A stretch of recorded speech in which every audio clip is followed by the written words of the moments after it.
একদিন হযরত মুহাম্মদ সাল্লাল্লাহু আলাইহি ওয়াসাল্লাম ফাতেমা রাদিয়াল্লাহু তাআলা আনহাকে ডেকে বললেন, হে ফাতেমা, এই মদিনায় এমন একজন কাঠুরিয়ার স্ত্রী থাকে, সে এমন একটি আমল করে যে আমলের কারণে সে তোমার আগে জান্নাতে প্রবেশ করবে। হুজুরে পাক সাল্লাল্লাহু আলাইহি ওয়াসাল্লামের কথা শুনে হযরত ফাতেমা রাদিয়াল্লাহু তাআলা আনহা বললেন, আব্বাজান, এটা কিভাবে সম্ভব? আমি জান্নাতের সকল মহিলাদের সর্দারিনী, কিভাবে কোনো মহিলা আমার পূর্বে জান্নাতে প্রবেশ করবে? জান্নাতে পূর্বে প্রবেশ করার আকাঙ্ক্ষা সকলেরই রয়েছে। আব্বাজান, দয়া করে আপনি আমাকে সেই কাঠুরিয়ার স্ত্রীর ঠিকানা বলুন, আমি যাতে দেখে আসতে পারি সে কি এমন আমল করে যে আমলের কারণে সে আমার পূর্বে জান্নাতে প্রবেশ করবে। মুহাম্মদ সাল্লাল্লাহু আলাইহি ওয়াসাল্লাম তখন তাকে বললেন, ফাতেমা, আজকে তুমি বাড়ি ফিরে যাও, কিছুদিন পরে আমি তোমাকে ডেকে নেব এবং আমি তোমাকে সেই কাঠুরিয়ার স্ত্রীর ঠিকানা বলে দেব। হুজুরে পাক সাল্লাল্লাহু আলাইহি ওয়াসাল্লামের এই কথা শোনা পরে হযরত ফাতেমা রাদিয়াল্লাহু তাআলা আনহা বাড়ি ফিরে আসলেন। এইভাবে বেশ কিছুদিন অতিবাহিত হয়ে গেল। এর মধ্যে হযরত ফাতেমা রাদিয়াল্লাহু তাআলা আনহা অসুস্থ হয়ে পড়লেন। একে তো তিনি অসুস্থ, অন্যদিকে একাধারে 3 দিন তার বাড়িতে কোনো খাবার ছিল না। খাবার না খেয়ে এবং অসুস্থতার কারণে হযরত ফাতেমা রাদিয়াল্লাহু তাআলা আনহা খুবই দুর্বল হয়ে পড়লেন। শেরে খোদা হযরত আলীর কাছে তখন কোনো অর্থ ছিল না যেটা দিয়ে হযরত আলী কোনো খাবার কিনে আনতে পারত। 3 দিন অতিবাহিত হবার পরে হযরত ফাতেমা রাদিয়াল্লাহু তাআলা আনহা হযরত আলী রাদিয়াল্লাহু তাআলা আনহুর হাতে একটি কাপড় দিয়ে বললেন, হে আমার প্রিয় স্বামী, আপনার হয়তো মনে আছে আব্বাজান মুহাম্মদ সাল্লাল্লাহু আলাইহি ওয়াসাল্লাম আমাদের বিয়ের সময় এই কাপড়টি আমাকে হাদিয়া স্বরূপ দিয়েছিলেন। এটি অত্যন্ত বরকতময় একটি কাপড়। আমার মন চাচ্ছে না যে এই কাপড়টি আমি বিক্রি করে দেই, কিন্তু তারপরেও যেহেতু আমাদের ঘরে 3 দিন যাবত কোনো খাবার নেই, তাই আপনাকে এই বরকতময় কাপড়টি আমি দিচ্ছি। আপনি এটিকে বাজারে বিক্রি করে এর মূল্য দিয়ে আপনি কিছু খাবার কিনে আনুন। হযরত আলী রাদিয়াল্লাহু তাআলা আনহু হযরত ফাতেমা রাদিয়াল্লাহু তাআলা আনহার কাছ থেকে সেই কাপড়টি নিয়ে বিক্রি করার উদ্দেশ্যে বাজারের দিকে রওনা হলো। তিনি কাপড়টি নিয়ে বাজারে পৌঁছালেন এবং সেটি বিক্রি করার জন্য অনেক ক্রেতাকে দেখালেন, কিন্তু কাপড়টি অত্যন্ত পুরনো হওয়ায়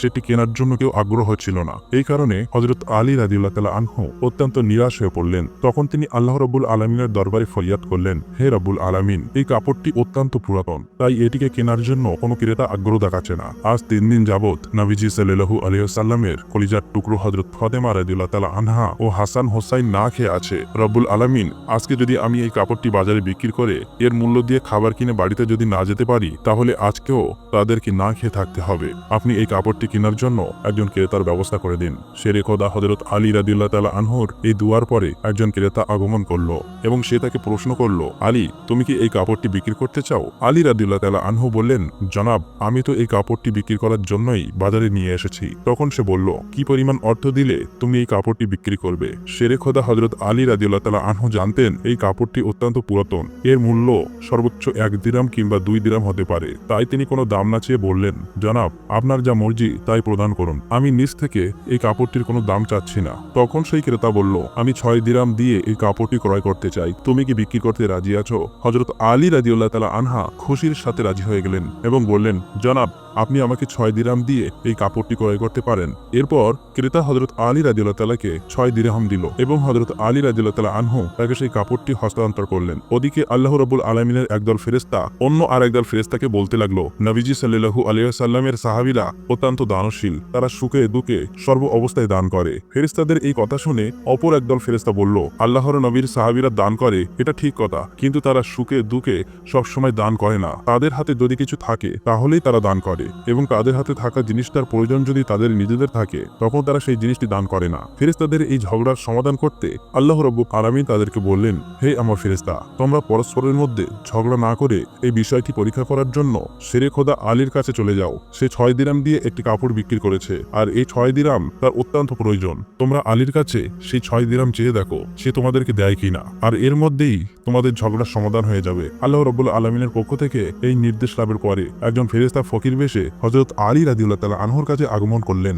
শেরে খোদা হযরত আলী রাদিয়াল্লাহু তাআলা আনহু সেই 6 দিরহাম দিয়ে খাবার কিনতে যাচ্ছিলেন। ইতিমধ্যে ফকির বেশে সেই ফেরেশতা বললেন, হে আল্লাহর বান্দা, আমি কয়েকদিন যাবত না খেয়ে রয়েছি। দীর্ঘদিন না খেয়ে থাকার কারণে আমার শরীরে সামান্যতম নড়াচড়া করার শক্তি নেই। আমি আল্লাহর ওয়াস্তে তোমার কাছে কিছু ফরিয়াদ করছি, যদি তোমার কাছে কোনো অর্থ থাকে দয়া করে আমাকে সেগুলি দান করো, যাতে সেই অর্থ দিয়ে আমি খাবার কিনতে পারি এবং আমার ক্ষুধার জ্বালা নিবারণ করতে পারি। ফকিরের এই প্রার্থনা শুনে হযরত আলী রাদিয়াল্লাহু তাআলা আনহু ভাবতে লাগলেন, হে আল্লাহ, আজ 3 দিন যাবত আমার স্ত্রী ও সন্তানেরা না খেয়ে রয়েছে। 3 দিন পরে আমার স্ত্রী ফাতেমা আমাকে একটি কাপড় বিক্রি করতে করতে দিলেন। বলা ছিল সেই কাপড় বিক্রি করে তার অর্থ দিয়ে আমি তাদের জন্য কিছু খাবার কিনে নিয়ে যাব, কিন্তু এখন আল্লাহর এক অসহায় বান্দা আমার কাছে ভিক্ষা প্রার্থনা করছে। এখন আমি কি করব? আমি কি আমার স্ত্রী ও সন্তানদের জন্য খাবার কিনে নিয়ে যাব, নাকি এই ভিক্ষুকদের দান করে দেব? সর্বশেষে তিনি সিদ্ধান্ত নিলেন যে এই অর্থগুলি ভিক্ষুকে দান করে দেবেন। অতঃপর তিনি মনে মনে ভাবতে লাগলেন, আল্লাহ আমার উত্তম অভিভাবক, এই ভিক্ষুককে আমি 6 দিরহাম দান করে দেই, অতঃপর আল্লাহ রাব্বুল আলামিন আমার জন্য উত্তম ব্যবস্থা করে দেবেন। তখন তিনি সেই 6 দিরহাম ভিক্ষুকে দান করে দিলেন। এরপর অত্যন্ত চিন্তিত এবং পেরেশান মনে হযরত আলী সামনের দিকে চলতে লাগলেন।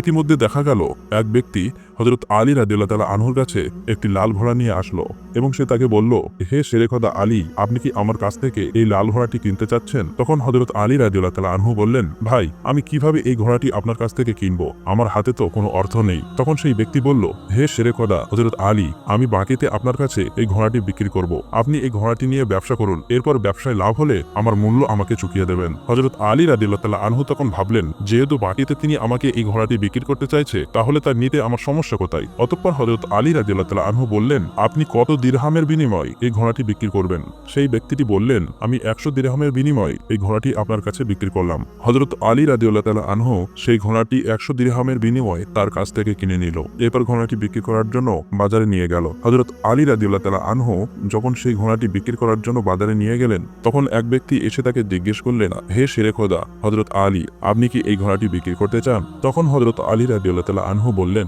ভাই, আমি তো এই ঘোড়াটি বিক্রি করার জন্যই বাজারে নিয়ে এসেছি। সেই ব্যক্তিটি বললেন, আপনি কত দিরহামের বিনিময়ে এই ঘোড়াটি বিক্রি করতে চান? আলী রাদিয়াল্লাহু তাআলা আনহু নিজের থেকে কোনো দাম না বলে সেই ব্যক্তিকে বললেন, আপনি কত দিরহামের বিনিময়ে এই ঘোড়াটি কিনতে পারবেন? সেই ব্যক্তিটি বলল, আমি 160 দিরহামের বিনিময়ে আপনার কাছ থেকে ঘোড়াটি কিনতে চাই। হযরত আলী রাদিয়াল্লাহু তাআলা আনহু চিন্তা করলেন, আমি তো এই ঘোড়াটি 100 দিরহামের বিনিময়ে কিনেছি, আর তিনি আমাকে মূল্য দিতে চাইছেন 160 দিরহাম, অতএব এতে আমার 60 দিরহাম লাভ হবে। তখন হযরত আলী রাদিয়াল্লাহু তাআলা আনহু বললেন, ভাই, আমি আপনার কাছে 160 দিরহামের বিনিময়ে এই ঘোড়াটি বিক্রি করে দিলাম। সেই ব্যক্তিটি 160 দিরহামের বিনিময়ে হযরত আলীর কাছ থেকে সেই ঘোড়াটি কিনে নিলেন। হযরত আলী রাদিয়াল্লাহু তাআলা আনহু যে ব্যক্তির কাছ থেকে সেই ঘোড়াটি কিনেছিলেন, তাকে 100 দিরহাম পরিশোধ করার পরেও তার কাছে রয়ে গেল 60 দিরহাম। তিনি 6 দিরহাম আল্লাহর রাস্তায় দান করেছিলেন। আল্লাহ রাব্বুল আলামিন তার বিনিময়ে তাকে 10 গুণ বৃদ্ধি করে 60 দিরহাম ফেরত দিলেন। অতঃপর সেই 60 দিরহামের বিনিময়ে শেরেখোদা হযরত আলী রাদিয়াল্লাহু তাআলা আনহু বিপুল পরিমাণ খাদ্য কিনে বাড়ির পথে রওনা হলেন। যখন তিনি বিপুল পরিমাণে খাদ্য কিনে বাড়িতে ফিরে আসলেন, তখন হযরত ফাতেমা রাদিয়াল্লাহু তাআলা আনহা তাকে বললেন, হে আলী, আমি তোমাকে যে কাপড়টি বিক্রি করতে বলেছিলাম, সেই কাপড়ের মূল্য দিয়ে তো এত পরিমাণ খাবার কেনা সম্ভব নয়। তাহলে তুমি এত খাবার কেনার অর্থ কোথায় পেলে? তুমি আগে আমাকে এই কথা বলো, তারপরে আমার বাড়িতে প্রবেশ করতে পারবে। হযরত আলী রাদিয়াল্লাহু তাআলা আনহু বললেন, ফাতেমা, আগে আমি বাড়িতে প্রবেশ করি, তারপরে না হয় আমি তোমাকে প্রকৃত ঘটনা খুলে বলবো। কিন্তু হযরত ফাতেমা রাদিয়াল্লাহু তাআলা আনহা তাকে বললেন, আগে আপনি প্রকৃত ঘটনা খুলে বলুন, তারপরেই আপনি বাড়িতে প্রবেশ করতে পারবেন। শেরেখোদা হযরত আলী রাদিয়াল্লাহু তাআলা আনহু বললেন, ফাতেমা, তুমি তো ভালো করেই জানো যে তোমার স্বামী হযরত আলী কোনোদিনই কোনোভাবেই অবৈধ অর্থ উপার্জন করতে পারে না। আমি যে পন্থায় এই অর্থগুলি উপার্জন করেছি তা সম্পূর্ণ বৈধ একটি পন্থা, অতএব এই ব্যাপারে তোমার সন্দেহ করার কোনো কারণ নেই। কিন্তু হযরত ফাতেমা রাদিয়াল্লাহু তাআলা আনহা হযরত আলী রাদিয়াল্লাহু তাআলা আনহুর এই কথাগুলি তেমনভাবে বুঝতে চাইছিলেন না। হযরত আলী ও হযরত ফাতেমার মাঝে এই ঘটনা ঘটার কিছুদিন পরে নবী পাক সাল্লাল্লাহু আলাইহি ওয়াসাল্লাম হযরত ফাতেমাকে তার দরবারে ডাক দিলেন। অতঃপর তিনি তাকে বললেন, হে ফাতেমা, তোমার কি মনে আছে আমি কিছুদিন পূর্বে তোমাকে বলেছিলাম একজন কাঠুরিয়ার স্ত্রী তোমার পূর্বে জান্নাতে প্রবেশ করবে? হযরত ফাতেমা রাদিয়াল্লাহু তাআলা আনহা বললেন,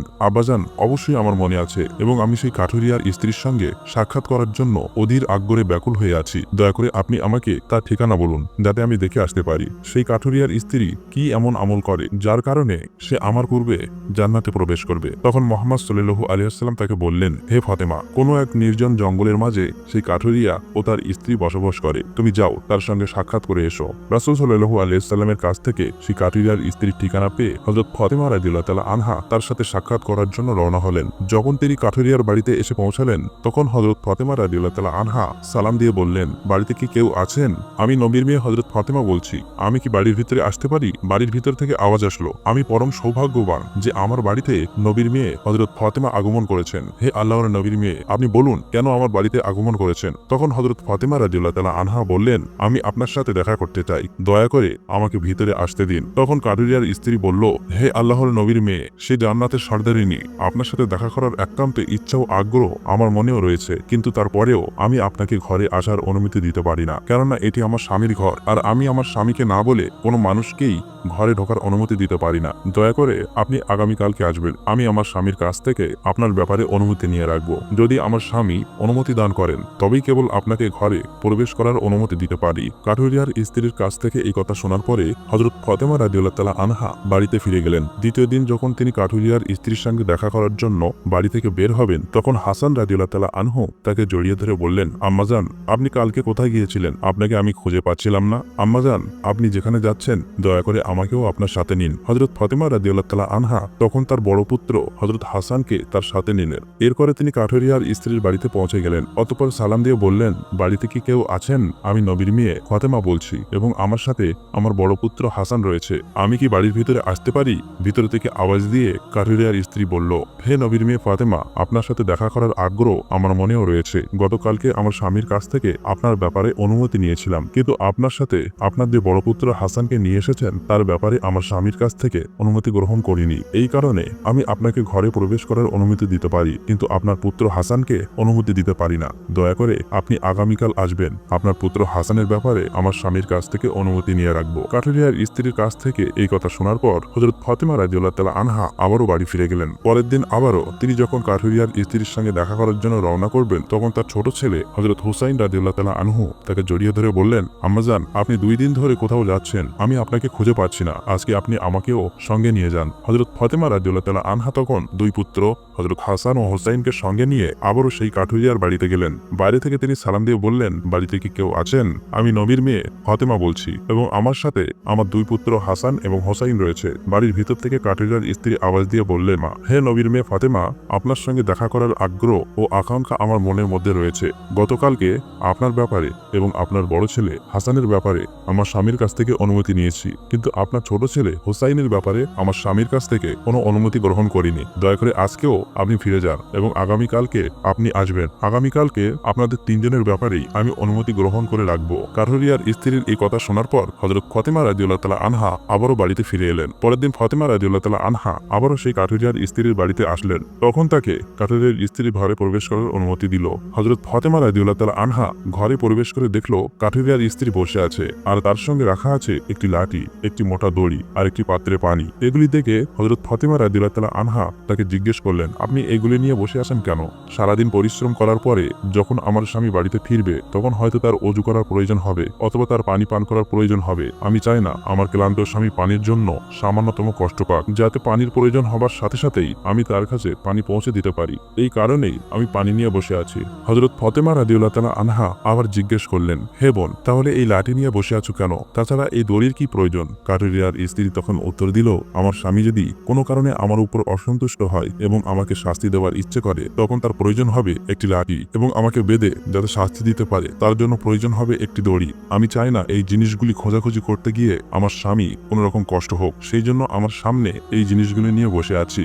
যখনই আমার স্বামী আমাকে কোনো কারণে শাস্তি দিতে চাইবে তখনই তার সামনে লাঠি এবং দড়ি আছে, যাতে তিনি আমাকে দড়ি দিয়ে বেঁধে লাঠি দিয়ে শাস্তি দিতে পারেন। হযরত ফাতেমা রাদিয়াল্লাহু তাআলা আনহা কাঠুরিয়ার স্ত্রীর স্বামী ভক্তি দেখে বিস্ময়ে হতবাক হয়ে গেলেন। অতঃপর তিনি তাকে আর কিছু না বলে নবী করিম সাল্লাল্লাহু আলাইহি ওয়াসাল্লামের দরবারে ফিরে আসলেন। রাসূল সাল্লাল্লাহু আলাইহি ওয়াসাল্লাম ফাতেমাকে বললেন, ফাতেমা, তুমি কি সেই কাঠুরিয়ার স্ত্রীর সাথে দেখা করে এসেছো? ফাতেমা বললেন, আব্বাজান, হ্যাঁ, আমি তার সাথে দেখা করে এসেছি।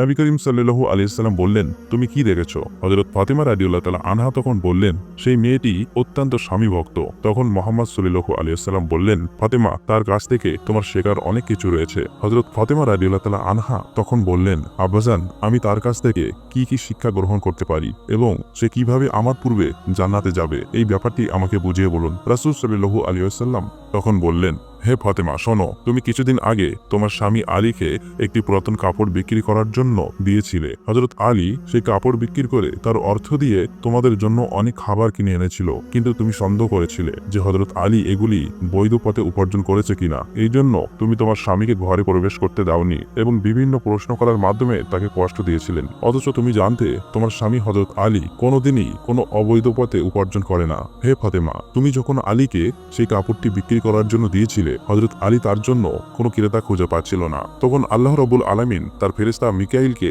সেই কাপড়টি কেনার জন্য পাঠিয়েছিলেন। আল্লাহর ফেরেশতা মিকাইল সেই কাপড়টি আলীর কাছ থেকে 6 দিরহামের বিনিময়ে কিনেছিল। এরপর আর একজন ফেরেশতা এসে হযরত আলীর কাছ থেকে সেই 6 দিরহাম ভিক্ষা প্রার্থনা করে। আলী সেই 6 দিরহাম আল্লাহর রাস্তায় দান করে দেয়। অতঃপর সে চিন্তিত অবস্থায় বাড়িতে ফিরে আসছিল। এমন সময় ফেরেশতা জিব্রাইল তার কাছে একটি লাল ঘোড়া হযরত আলীর কাছে 100 দিরহামের বিনিময়ে ধারে বিক্রি করে। হযরত আলী সেই ঘোড়াটিকে নিয়ে বাজারে যায় এবং ইসরাফিল ফেরেশতা হযরত আলীর কাছ থেকে সেই ঘোড়াটি 160 দিরহামের বিনিময়ে কিনে নেয়। আল্লাহ রাব্বুল আলামিন 6 দিরহামের বিনিময়ে হযরত আলীকে 10 গুণ বৃদ্ধি করে 60 দিরহাম দিয়ে দেয় এবং সেই অর্থগুলো দিয়েই হযরত আলী তোমাদের জন্য বিপুল পরিমাণ খাবার কিনে এনেছিল। ফাতেমা শুনে রাখো, যে কাপড়টি হযরত আলী বিক্রি করেছিল আল্লাহ রাব্বুল আলামিন সেই কাপড়টি জান্নাতের সংরক্ষণ করে রেখেছে এবং যে ঘোড়াটি দিয়ে হযরত আলী ব্যবসা করেছিল সেই ঘোড়াটিও আল্লাহ রাব্বুল আলামিন জান্নাতের সংরক্ষণ করে রেখেছেন। কাল কিয়ামতের দিন তুমি যখন জান্নাতে প্রবেশ করবে তখন তুমি সেই ঘোড়ার উপরে থাকবে এবং সেই কাপড়টি হবে